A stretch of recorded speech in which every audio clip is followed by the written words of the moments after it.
প্রিয় দর্শক আসসালামু আলাইকুম। তো দর্শক যাকে দেখতে পাচ্ছেন তার নাম হচ্ছে শর্মিলা। শর্মিলার বাবা মা কেউ নেই, থাকে তার নানির কাছে। তো নানি এখন আর কিছু করে না, আগে যে বাসায় কাজ করতো সেই বাসায় শর্মিলা কাজ করে, কিন্তু শর্মিলা অনেক সুন্দর।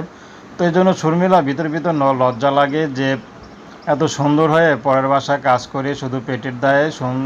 শর্মিলা সেটা ভালো লাগে না, কি করবে, তা তো কোথায় যাওয়ার জায়গা নাই, লেখাপড়াও করতে পারেনি তেমন একটা যে ভালো একটা চাকরি করবে। তো শর্মিলাকে অনেকে দেখলেই বোঝেই না যে শর্মিলা বাসা বাড়িতে কাজ করে। শর্মিলা সবসময় পরিপাটি থাকে, সবসময় সিমসাম থাকার চেষ্টা করে। বর্তমানে শর্মিলার বিয়ের বয়স হয়েছে, বিয়ে শাদী করতে হবে, কিন্তু অভাবের সংসার, কি তাকে বিয়ে করবে, তার মধ্যে বাবা মা নাই, এতিম। এতিম মেয়েকে কেউ কখনো বিশ্বাসও করে না। তো শর্মিলার একটি কথা ইউটিউবে এসেছে, যদি কেউ বিশ্বাস করে আমাকে ভালোবাসে, আমিও তার বিশ্বাসের মর্যাদা রাখবো।